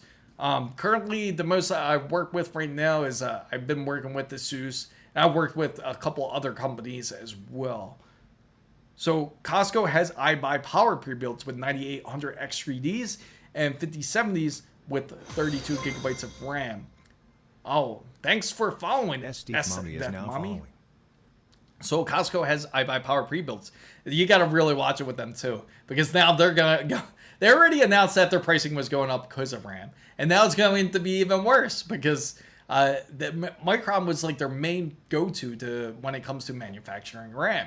So now it's going to be a lot more expensive because now they're going to have to focus more on like places such as Corsair or G-Skill or anyone else that's produced, like say they use HK Hynix mostly when it comes to the memory side.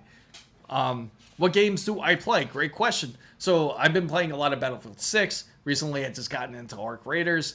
Also I love the Ninja Gaiden series. It's also a great series to play. Elden Ring is certainly a ton of fun. I'm actually still stuck in a certain area there, and I know I got to go back and complete it because it's been a while. I got to complete that game, especially I got so far in it. I'm like up to, do you guys remember the Skin Reapers? I think they're called the Skin Reapers in the cave. That's where I'm at right now when it comes to Elden Ring. So, Skin God? Or it's something like that his name is. It's slipping my mind too. So I have a AMD Ryzen 5 7500F and a RTX 3060 12 gigabyte. What GPU should I upgrade to? So the GPU that you should certainly upgrade to You have a decent processor. So I would say if you would like to, I would say go. I highly recommend. First off, I gotta ask what kind of games you play, because if you play Battlefield 6, obviously there's people who have issues when playing Battlefield 6. I've had issues when I played with Radeon's cards as well. Not just their GPUs, but also on the devices such as the Xbox Ally X or the Lenovo Legion Go 2. They also experience issues when it comes to that. But if you play Battlefield 6, then I would highly recommend getting like something like a 5070 Ti. Now, if you prefer something... In fact, you know what, Lee, I gotta ask you. In fact, yeah, it plays great for him, matter of fact. He hasn't had issues with it. So, do you face that only with Battlefield 6 and everything else is fine? Okay, sure. my most advanced game is Black Myth Wukong. Okay, so Black Myth Wukong, that's actually... So if you are into Black Myth Wukong, and if you turn on ray tracing, and if you're into like the high graphical side, then I would say go 5070 Ti for that. Now, if you prefer other titles, I would say then I would go 9070 XT. Now, the price is going to be differ between the two. Now, the 9070 XT you can get for a decent deal. You can get it as low as $600 depending on how your budget is, especially if you have a Micro Center near you, or check in the description box. I think I have it down there too. Also, or if the 5070 Ti is going to be a little bit different in pricing, I think it's like just about like $150 more. So it's like if you choose to upgrade and you prefer the ray tracing and the path tracing, which really is great with a game such as Black Myth Wukong, then that's what I would go for. So, yep, none. There you go. See, because I remember Lee has a 9070 XT, works great on his rig. And it plays great for him. Maybe specifically it's the 9060 XT. Yeah, that's a game that my GPU struggles with. If I had ray tracing on, oh really? The 79. So, but for the 9070 XT, Lee specifically has the Sapphire Nitro Plus 9070 XT, and he hasn't had any like real issues with it. It's funny because I've heard a lot of people have issues when it comes to Battlefield 6 when it comes to it, but it's really hasn't been that much of an issue for Lee from what I've known. But I remember in the beginning, we actually had a little bit of trouble because of the whole TPM issue. Not TPM, what was it? Because we had to get into the BIOS in order to enact something.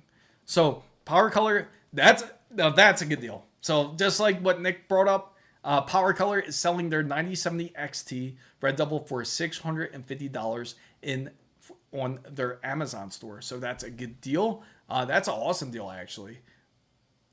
Power Color is one of those top companies when it comes to the 9070s or the 9060s. Same when it comes to XFX, because if you guys are familiar with EVGA, XFX is practically like EVGA. They were actually, everyone talks about how EVGA left NVIDIA. XFX actually left NVIDIA before EVGA. So that's another great company too, if you can find their GPUs also on sale. So AC Boy says, is an undervolted 9070 XT better than the 5070 Ti? Yes, good vibes. Yes, RAM pricing is crazy. Unfortunately, it's very expensive at the point. But yes, I can say undervolting in 9070 XT. It does have its advantages. Again, I love that card. It's a great card. If I put out everything for, which I got to do, I got to make a video for the top hardware of each component for the year. And I'll tell you guys right now, it's going to be the 9070 XT. That is a awesome card. Again, comparing even to the 50 series, I certainly say it's a great card. The ray tracing is pretty much close to when it comes to a 5070. Now, when it comes to path tracing, that's a completely different story. There's still about like 2 generations behind when it comes to path tracing. But other than that, not really a lot of people want to go into path tracing like that unless you have like a really high-end card. Like if you have a 5090, you might as well, because you spent like $3,000 on a card, so you better. So is The 7127 at SNDX12 with a 7900X and 4080 good. If you bench 24 global, that's pretty awesome actually. The 4090 also I got to bring up is still a great card. So if anybody has that card, that is a gem. You got to keep that card. It's going to be one of its kind, and there's a reason why it's still so expensive even in the used market. I actually wish I kept my 4090, in fact. So, I love my power color. So I'm not a Battlefield 6 guy. Should I go with my build? I mean, if you're not a Battlefield 6 guy, I'm saying like going with a 9070 XT would be great. You would certainly enjoy it for the most part. The 9060 is an amazing card for a battle. Just not for Battlefield 6. Because I noticed that it's always like the lower, for some reason, it's the 9060s and under. Anything under that seems like it's been having issues. And I wish Battlefield would fix it. I wish it was like Helldivers, where they managed to get 150 gigabytes to turn into 29 gigabytes. That sounds like some sort of black magic that they pulled there. Because it just blows my mind that they were able to do that. What's the best undervolt setting for a 9? That really depends. Thank you for joining. I do appreciate it. For anybody sending that message now, my test trigger. So my Sapphire Nitro plus 9070 XT is on back order from Amazon until 20th of this month. So okay. So if that's the case, as long as if you do get it in, as long as if they honor the price, that is the most important part. So I regret not getting the 4090 when I built my PC. I don't. You know what? I don't blame you. Not a lot of people knew about like how the RTX 4090 was like this beautiful gem. It really was. A lot of people actually didn't really care for the 40 series. In fact, they considered it one of the worst generations of NVIDIA, they would say. But honestly, I have to say, one of the 50 series hasn't been as good as the 40 series, I think. Especially when it comes to the 5060. 5060 is like a joke. Same thing with the 4060. It's nowhere near as good as like how the 3060s. That was the last good 3060 or the 60, the 3060 combo that they had. Hopefully they certainly improve it when it comes out with the new cards. Again, if they choose to go HBM, that would just be insane. I don't know why they would. Who's going to be able to afford a GPU like that? It's just going to be insanely expensive and advanced.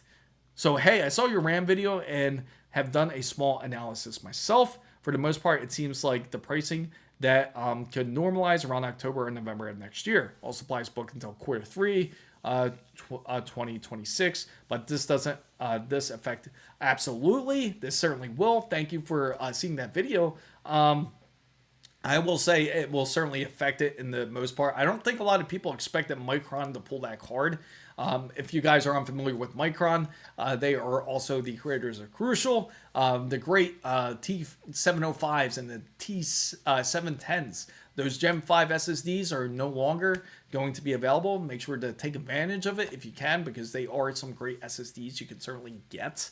Also, when it comes to the RAM, try to pick up as much RAM as you can from them, because they are certainly more of the value deal compared to your bigger guys such as G-Skill, or compared to somebody like, especially like Corsair. Corsair is getting slammed with a lot of hate right now. Like, if you've seen their ads, it's just been ridiculous. It's been saying like, level up now, get your Corsair RAM, level up with 7,000 megahertz and CL30. And everyone's just slamming, like, what are you talking about? It's so expensive now. How can I buy this? So it was sitting around $1,700 to $1,800 at Micro Center when I went. I didn't want to pay that much, but knowing that my PC would be entirely different and probably cheaper. So yes, Crucial is being discontinued by February, but do we panic buy right now or just wait it out? For Crucial, I would say it's a good idea to buy now. Because the reason why is because Team Group has also made the announcement too. And as I mentioned in the video, as you've seen, that they said that more than likely this can extend into 27 to 28. Again, it could just be them just saying like, hey, just in case. They're just trying to cover their ass, really, because they don't want to say something that isn't true. They can't just say, oh, we're going to have it in 2026, because honestly, they don't know. It's more or so what the demands are from the AI companies. If they still demand HBMs, they still demand a DRAM, that's still going to be an issue, because they're going to need it for their LLMs, and they're also going to need it for their servers. So unless this whole AI craze is calming down a bit, and there's indications of it being a lot calmer, as you notice, everybody out there who has social media, you don't see as much AI videos, and it's for a good reason, because again, people are getting a bit of fatigue. They're getting tired of seeing things that are not actually real. They want to see actual human interaction now. They're tired of seeing the BS that isn't true. So hopefully it does turn down a notch. I think people are getting tired of being force-fed AI with everything, including AI microwaves, which is pretty ridiculous. So the Red Devil appears to be sold out, but they do have the 9070 XT Hellhounds for $630. Good deal. See, Nick's our guy. He will let you know what they have. So here's the issues. When normalized, are they going to... You know what? That's a great question, because that's what it's going to seem like. We should... Yeah, like today is like our normal pricing now, unfortunately. So everything that you see that's technically for sale, or you want to buy some RAM for like a great deal, technically you're seeing it now. Because the very next year, if you see that 32 gigabytes for now $610, you're going to be like, man, why didn't I just buy it back in December? And you're going to be thinking those exact words. Just like how you look at your older receipts, if you did end up buying RAM back in September, prior to September of 2025, you realize like, man, I should have actually ended up like stocking up a little bit on some RAM, or I should have stocked up. That's when you think about those aspects. So you don't want to end up doing it too late. You don't want to buy too late. You want to buy at least what you need. Don't buy what you want. That's the key. Only buy what you need, absolutely necessary. Whether when it comes to RAM, when it comes to GPUs, when it comes to SSDs, just get what you need that is necessary for you to be able to run comfortably for what you expect for at least the next 3 years. Because if that's the case, if you do have to wait the next 3 years, then you'll be pretty much good. You won't stress as much.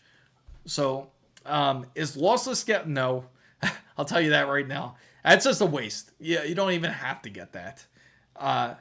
Valid. I was building my PC next year, sadly. Seems to be a terrible time to do so. Yes, and unfortunately, that's what I've been trying to let everybody know, that it's not going to be a good case for anybody out there. I don't want anybody that ends up buying a 5070 Ti for over $1,000. We've seen it. We already seen it back in January and February. When it becomes to that price, when you're forced to pay that price, it really is going to hurt your pockets. And nobody deserves to pay outrageous cost when it comes to your GPUs, when it comes to building a PC. It's supposed to be fun. It's not supposed to be cost inductive, you know? It's not supposed to give you, it's not supposed to hurt your pockets as much, I should say. It does hurt your pockets, but it shouldn't hurt it nearly as much as putting out a remortgaging your house or refinancing your car with building a PC. So with that in mind, you reckon upscaling technology is making developers leave? Absolutely. I've been stressing about this when it comes to development, when it comes to things like lossless scaling, and when it comes to things like frame generation. And you know what? That made me nearly forget about the whole rant I wanted to say about the whole frame generation. And again, it is 100% making developers more lazier because they don't have to develop as much. Perfect examples are, look at Borderlands 4. You look at Outer Worlds 2. You look at those type of games, they demand you to practically have frame generation on. Even Monster Hunter's Wilds is a bit ridiculous if you don't have frame generation on. But here's the beef with it. If you ever notice, and if you ever run a benchmark test with something like Monster Hunter's Wilds, and you have frame generation on and off, you'll notice that you obviously get better frames when you have frame generation on. You might get, say, 250, just for an example. 250 frames with frame generation. Sounds all good on paper, right?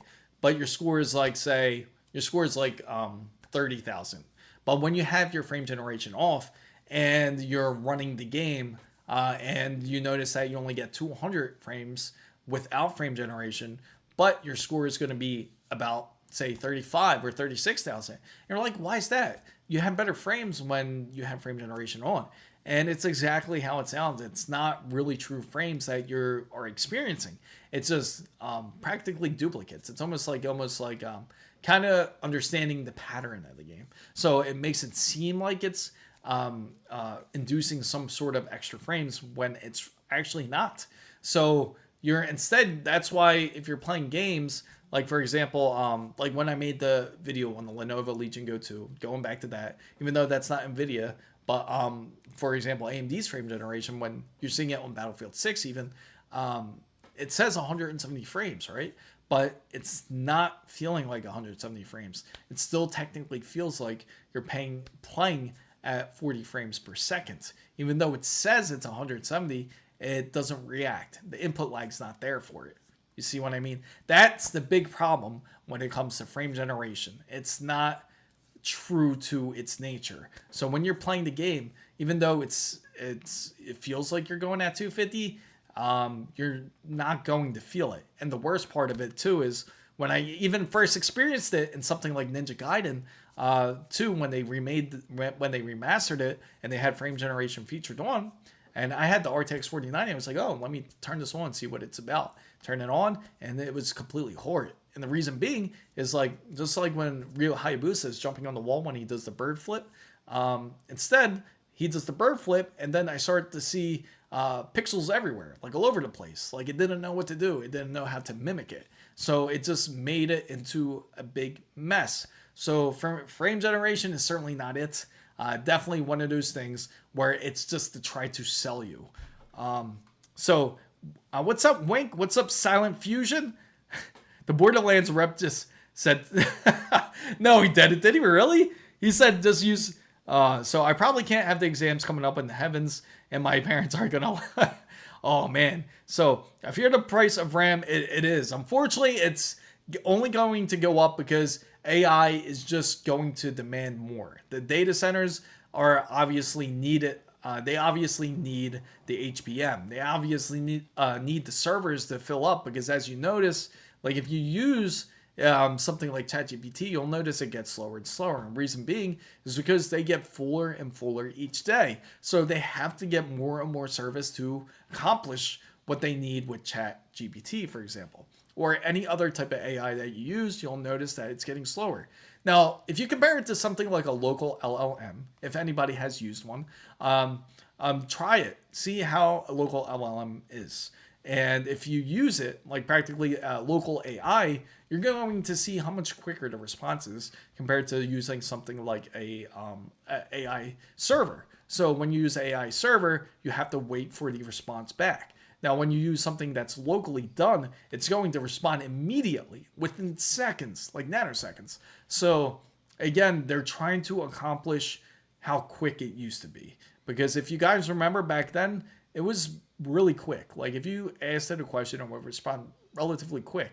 But because of how many people are using AI, how many people are using OpenAI, or they're using Google or whichever AI platform of their choice, that is why the demand is so high. That's part of the reason. So Wink says, hi, is it okay for me to sell DDR4? I mean, probably if you want to sell it for that low. So you lose 19 to 30% of actual frames to get, yes, pretty much. So all it's a ruse. Yes, it is. It's not true to what you see. Okay, so I'm glad I found a live channel. I have a question about specifically for the video editing. What's your options? So that's a great question. What are your specifications that you do have? I got to start off with that because that depends. And are you willing to pay monthly? It's another thing. It just depends on what your options are here. So bought my entire build on Black Friday, 600 over budget. Yes, yeah, you got to pretty much do it. It's better $600 over than $2,000 over. I got to say that now. So if anyone needs to build a PC and you got to do it today, you got to do it. You want to make sure that you're able to build a PC in December, just go ahead and do it. Just you'll end up saving a lot of heartache, and you'll prevent refinancing your house.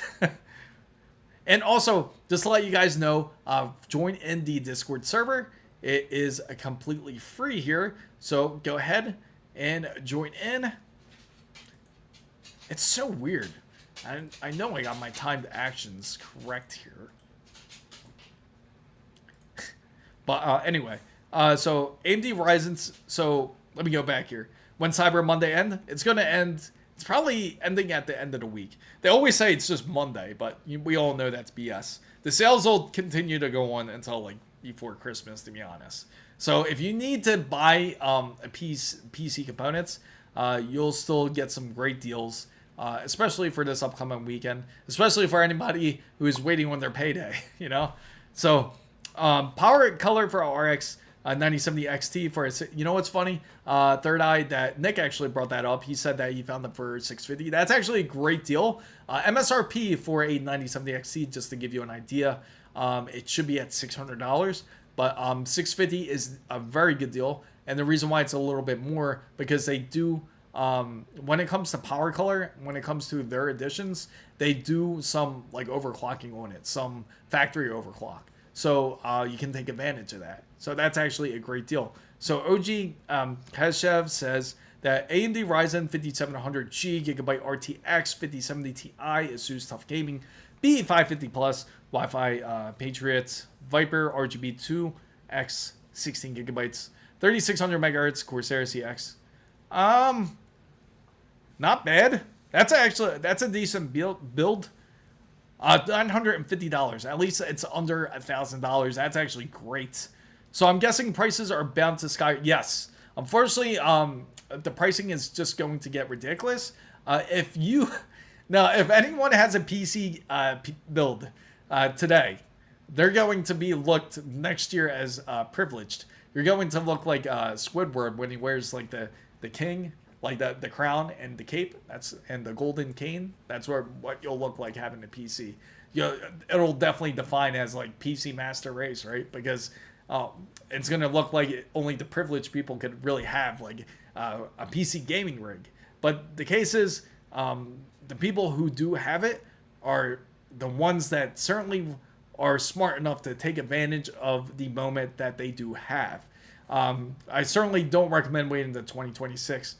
Because that's one of those moments where it's just like where they said, oh, RAM prices are up because they're just going to drop to regular MSRP back on Black Friday. And instead of it going to like the original $100 that everybody thought it was going to drop down to, it went from $300 to $600. So everyone just ended up losing out on it.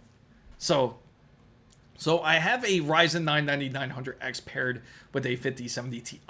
I'm using it to stream and edit videos. Okay, so that's good. So, thanks for subscribing, Lance ZD. I certainly appreciate it.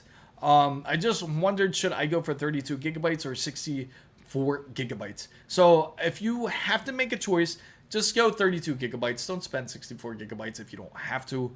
64 gigabytes is actually overkill for a lot of people out there. Now, if you are editing videos, I get why you want to get 64 gigabytes. Now, I would say, are you editing high end? It just depends how. Are you using things like graphics? If you're using graphics, yes, you're going to need more RAM. But if you're not using as many graphics, if it's more like basic editing, like you're doing high-res 4K or something, you certainly still can take advantage of 32 gigabytes and you would be okay. You won't have any issues. Now, since you have the 5070 Ti, for anyone that does plan on editing videos, I do highly recommend using something like DaVinci. It's completely free. You don't have to pay anything. You don't have to pay like for Adobe each month if you don't have to. Try out DaVinci. You would love it. The color grading is awesome on it if you messed around with that.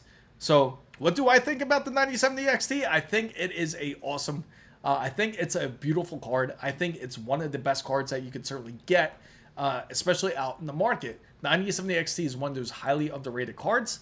I can't rave enough about it. It's certainly a card for anybody out there that, it's certainly a card that anyone wants to look for price and performance. Now, it's not going to be great for anybody out there for whoever wants to use it for like something like path tracing. But most people who are getting something like RX 9070 XT is not thinking of path tracing. You could take advantage of regular ray tracing, has no issues. I played a ton of games on it with no issues. But yeah, 9070 XT is certainly the way to go. Bro, it's a second-hand gaming PC. Is it worth buying? If it's second-hand, that's really a different story. No. Not for $950. No. I would say no. Laugh loud. I'm immediately hiding a smart tech. Yes, location tracking that monkey. I recommend. Yes, yeah. You don't want to lose your PC. Once they find out where if you have a PC build, they're gonna want to follow you. So IK4K says a Ryzen 5 9600X, Asus TUF B650E Wi-Fi, Team Group Team Force Vulkan 32GB CDR5, 6000 CL30, Deepcool LS520 S0 Dark, Asus Prime RX 9060 XC 16GB overclock, Corsair CX 750. Good mix, very balanced. There's a lot of balanced builds out there. I gotta say, I'm impressed. I haven't seen anyone where I wanted to rip besides the guy who, weirdly enough, had a 9950X with a GT. I don't know what he's thinking, a GT 460. So I'm still stuck choosing between the SSD. So if you're choosing an SSD, okay. So for you have a Ryzen 5 7600X and a 9070 XFX. You mean 9070 XT? I would assume. Yes, that is a great combo. Now, if you're looking for an SSD, I'm assuming are you using this PC strictly for just gaming? If you are using it for gaming, PCI Express 4 works perfectly fine. You don't have to go up the next grade. You don't have to get PCI Express 5 because it's the latest and the greatest. PCI Express 4 will work perfectly fine. If you guys are curious about that, you want to see the facts of it, feel free to check out the video because I do have a video up of PCI Express 4 going up against PCI Express 5 when it comes to gaming. You'll notice that there's like little to no difference when it comes to that. So Anthony POG says I would be using a graphics card and things like rendering in Blender if I have the paid version of DaVinci and Fusion quite often. Oh, okay, so VFX. So if you do that, okay. So yeah, 64 would be good if you're going to do that. 64 would definitely have quite the advantage. Z-Manscore at 715 says, I mentioned this here before. I bought 64 gigabytes of RAM for $195. And I said that it was $580 at the time. Today, man, it's like, what? It's insane. $684 discount. Z-Man, you have an investment property there. It's just going to skyrocket from there. That's just not going to drop down at all, is it? That's insane. That's really insane. So anybody out there who does have some, anybody out there that does have some sort of RAM, I gotta say it's going to be quite the investment. So. But my SSD is a Crucial P310 1TB SSD, PCIe Express Gen 4. That's fine then. If you have, that's going to work perfect. It's a shame about Crucial because again, like I was saying, guys, like when it comes to Crucial, they're certainly one of the better ones to go with. It's funny, somebody actually brought up to my attention that they said that they were having issues with Crucial. But to me personally, like out of all the Crucial projects, I mean, out of the Crucial products that I've never had any real issues with them at all. So if you're going to editing as well, yes, 64 gigabytes would be definitely the best way to go, especially with everything that you're doing. So D. Thomas says, I just bought Lexar 2 16 32 gigabyte CDR5. No way. You didn't get it for that cheap, did you? That's insane. That is insane. You're going to make me look at Staples. Like it's 8 o'clock. I still got time to get to a Staples and find out. So thank you. Yeah, no problem. Chip the channel. So Z Mansker says, if I get into finance, yes, the RAM investment. You know what? It's like buying shares. You don't have to sell both. You can sell one and keep the one to advance. You know, keep the one. How the yeah, you keep one to build the investment, and you sell one. Then the next time, if you really have to, then you sell the other. That's insane. I can't believe you got it. Yeah, that's what I'm saying, Silent Fusion. Like, how did you get 32 gigabytes of RAM and it's CL30 at 6,000 megahertz for $119? Tell us your secret. What did you do? You gotta let us know, because that's something we all would love to know. We'll all go to Staples. Especially if we can get some decent RAM for that price. They're really lost in Staples anymore. And the funny thing is, I remember they used to really keep up to date when it came to modern hardware. But man, let me tell you, that just tells you how lost they are in the sauce right now. And if anybody's just joining in, thank you for joining in. I do appreciate it. I hope you got to see the Ramageddon video. Hopefully you guys enjoyed it. It's definitely been quite the debacle about this whole issue when it comes to RAM. So excluding upscaling technologies, what is a technology that everyone is hyping up now that you think is actually a dead end? Besides upscaling tech, what else is coming to a dead end? That's a decent question. I actually got to think of this one. I feel, again, like I think eventually AI is definitely one of those ones where it's hyped up for nearly nothing. I honestly didn't think it would develop this far. I thought it was one of those things where it would end up like dying off within the last year. But I think they did so well at marketing AI and the use of it to make it almost useful. It's just like human nature. We'll use something until we get pretty much bored of it. And I think we'll get to the point when it comes to AI and that same pretty much in that same idea. It's going to get to the point where we're not going to use it as often, but it's going to be used as like almost like a light tool. I want to be used as crazy as it is now. And it won't be as demanded as much because, again, people don't like to talk to something that isn't real. Just like we don't like to see like videos that are not real. They want to have actual human interaction, and again, it would get tiresome again when you get the AI conversations. So guys, make sure to join in on our wonderful Discord.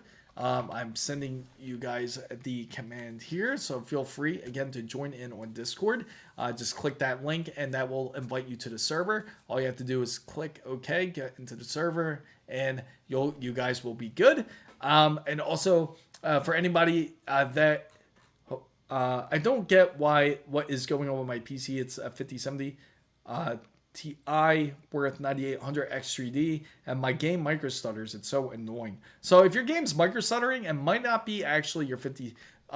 So what I would suggest, Creed, is you're going to have to pull up something like your stats. Pull up your stats and see exactly what is being used up. More than likely, a very common issue that can be happening. What game is it, by the way, that's giving you those micro stutters? Because this would be a tall tale, especially if it's Unreal Engine 5. That's usually like a case that I wouldn't be surprised if that was the case, because it just doesn't know how to use resources correctly, and that's one of them. And AMD Ryzen 7800 X3D, Cooler Master 212B, Asus ROG Strix X. Yeah, that's a great motherboard, by the way. G-Skill Flare X5, 32 gigabytes, DDR5. CL30 memory, Samsung 870 EVO. That's actually I like that build. That's a very good build, in fact. What type of power supply are you using? I would assume that you're probably using something like around 8. Let me see. You're probably using something like a 850, I would assume. So I'm listening since I am working on accounting homework. I mean, no, I appreciate it, Frozen. I always appreciate all my guys out here that's in the chat, just chilling and relaxing. So apparently Wi-Fi can cause stutters. Yes, Yeah, there's a lot of... Jay-Z did a... I think he made J2 sets, right? It would be pretty funny if Jay-Z started doing hardware reviews, right? So, guys, so I just built a AM5 9600X Ace ROG. Awesome. It's Crucial Teeth. Oh man, we're going to miss Crucial so much. Like when they're going 64 gigabytes of Lexar DDR, and that's another one I underrate. Happens on Silent Hill 2 remake and well as its campaign. So if that's the case, if it's stuttering, what I would do is usually the case, it's really a small case. Most of the time it can be something as small as an update. Make sure that your drivers are up to date. Also make sure that you have the correct performance factors in there, because sometimes if it's using up, like say, too much resources, such as like maybe it's using the wrong, again, I've seen it happen with Battlefield, it could be using the wrong side of the processor instead of the V cache. It's going into the non-V cache, which could also be the one that's causing stutters, such as what you're describing. It could be something like that. But what I would do is worry about tuning it first. See if it still stutters. Drop the settings a bit lower. First, update the card, and update all your drivers, including your chipset driver, which is the 9800 Extra D. Update your BIOS is always good. It's always good to be ahead of that, and see if it still stutters then. Because there's always new like microcodes practically written into the BIOS, and that can actually resolve a lot of the issues. So I have a 9700X and a Razer Hambo 3360mm AIO. Feel like it's running a bit hot. It's a new build a couple days ago, and I'm downloading the game, and the temps are around 50 to 65. And you have a 90. That's actually 50 is pretty average for idle. That's honestly not too bad. 9700X actually runs a bit hotter compared to 9700X actually runs a bit hotter compared to like X3D, because they run at 170 watts versus 120. So I wouldn't worry about that as much. That's actually pretty decent. I would consider it more hot if it would constantly run like at say like 65 to 70. Then it would be hot. Yes. Ask Reddit, you get 100K to spend in 1 hour. Oh, I like that one. I like that one, Waffle. But guys, Fan thank you guys so much for joining in. Don't forget to subscribe and like. Please join in on Saturday. We will do our stream back then. What's up? Thank you, Creed. I appreciate the super chat. Much love to you. 606 super chatted $5. Yeah, Much thank love, you guys so much for joining in. I do appreciate it. Please join Discord. It's free. And join the roundtable, you guys. Would love to talk to you guys there. And again, I'll send my Discord to you guys out right here. And there you go. Just join in and welcome to the server. And hopefully I can see you guys on Saturday. Feel free to ask. If you have more questions, feel free to bring it up in Discord. We have a wonderful group in there too. Thank you guys. And you guys have a great morning, evening, or afternoon, depending where you guys are at around the world. Yeah, the cooler's not bad. Throw that in there real quick. Cooler is not bad. It's a decent cooler. Cooler Master has always been decent when it comes to cooling. Yeah, no problem. No problem at all. Bro, you gotta send me that store. You gotta send me that store, because I will buy everything. I think all of us will. Send it please send it to Discord. Would love to know. Would certainly love to know. And guys, thanks so much for watching, and much love to the Fan Bam.